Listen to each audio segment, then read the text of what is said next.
ஆண்டின் பொதுக்காலம் 32வது வாரம் வெள்ளிக்கிழமை. நற்செய்தி பகுதி லூக்கா பிரிவு 17 அருள்வாக்குகள் 26 தொடக்கம் 37 வரை. நிலைவாழ்வு மற்றும் உலக முடிவை பற்றி பேசும் இன்றைய நற்செய்தி பகுதியிலிருந்து நாம் 3 பாடங்களை கற்றுக்கொள்கிறோம். 1. இந்த உலகம் நிச்சயமாக முடிவுக்கு வரும். எனவே உலகில் உள்ள அனைத்தும் நம் மனதையும் இதயத்தையும் இறைவன்பால் எழுப்ப உதவியாக இருக்க வேண்டும். இந்த உலகம் கடவுளால் படைக்கப்பட்டது. எனவே ஒவ்வொரு படைப்பிற்கும் கடவுளின் திட்டத்தில் பங்கு உண்டு. கடவுள் படைத்த அனைத்தும் அழகானவைகளே, ஆனால் அவைகளெல்லாம் கடந்து செல்லப்பட வேண்டியவைகள், நிரந்தரமற்றவைகள். நிரந்தரமற்றவைகளை நம் வாழ்க்கையில் பயன்படுத்தி நிலையானவற்றை தேட வேண்டும் என்று இயேசு இன்று கற்பிக்கிறார். 2. தந்தையோடும் சகல புனிதர்களோடும் இருக்க கிறிஸ்து 2ஆம் முறை வருகை தந்து நம்மை அழைத்துச் செல்வார். இந்த உலகத்தில் வாழ நமக்கு கொடுக்கப்பட்ட காலம் மிகவும் குறுகியது, நீர்க்குமிழி போன்றது. எவ்வளவு காலம் இவ்வுலகில் இருப்போம் என்பது நமது கட்டுப்பாட்டில் இல்லை. அதனால்தான் நாம் இந்த உலகத்தில் வாழ்வதற்கு ஒரு நோக்கமும் அர்த்தமும் இருக்கிறது என்பதை இயேசு நினைவூட்டுகிறார். இந்த குறுகிய கால வாழ்க்கையில் கடவுளுடைய திட்டத்தையும் நோக்கத்தையும் அர்த்தத்தையும் நாம் வாழ்ந்து காட்ட வேண்டும்.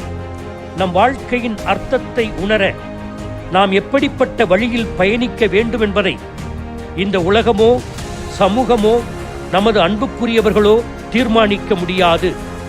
ஆனால் கடவுள் வகுத்து கொடுத்த நல்வழியில் செல்ல நமக்கு அவர்கள் உதவியாக இருக்க முடியும். கடவுளின் திட்டத்தை தேர்ந்தெடுத்து அந்த வழியில் பயணித்தால் இறையாட்சியும் நிலையான மகிழ்ச்சியும் நமக்கு உறுதி. அதற்கு மாறாக நாம் தான் தோன்றித்தனமாக வாழ்ந்தால் கடவுளின் பிரசன்னத்திலிருந்து தள்ளி வைக்கப்படும் நிலையே நமக்கு உறுதியாகும். 3. விண்ணகத்திற்கு செல்லும் பாதை ஒரே ஒரு பாதைதான், அது அன்பு வழி. இயேசு தம் உயிரை காக்க வழி தேடுவோர் அதை இழந்து விடுவர், தம் உயிரை இழப்பவரோ அதை காத்துக்கொள்வர் என்று இன்றைய நற்செய்தியில் கூறுகிறார். இந்த வார்த்தைகள் நிலைவாழ்வுக்கு வழிகாட்டும் திசைக்காட்டி போன்றவை. நம் வாழ்க்கையை நலமுடன் வாழ ஒரே ஒரு வழிதான் உண்டு, அதுதான் அன்பின் வழி. அன்பு என்பது நமது தியாகச் செயல்களில் வெளிப்படுவது. அன்பு என்பது தற்கையளிப்பு அல்லது சுயதானம். இதன் வழியாக மற்றவர்களை மகிழ்ச்சியாக வைத்திருக்க முடியும். இதுதான் கிறிஸ்துவின் தொண்டு வாழ்வு.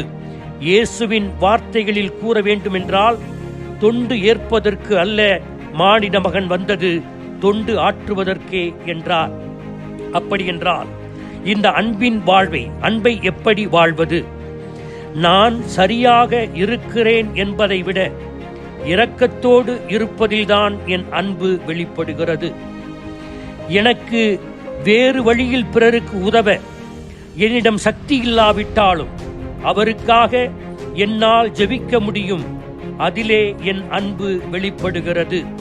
சில நேரங்களில் மனம் உடைந்தவர்களுக்கு தேவையானது நம்முடைய கரம், புரிந்து கொள்ள நம்முடைய இதயம். அதை செய்தால் அன்பு அங்கே ததும்புகிறது. எல்லோருடைய கடினமான இதயத்திற்கு பின்னாலும் ஒளிந்திருக்கின்ற ஒன்று, தான் பிறரால் நேசிக்கப்படவும் பாராட்டப்படவும் வேண்டும் என்று. இதை செய்தால் நாம் அடுத்தவரை புரிந்து கொள்கிறோம், அன்பு செய்கிறோம் என்று.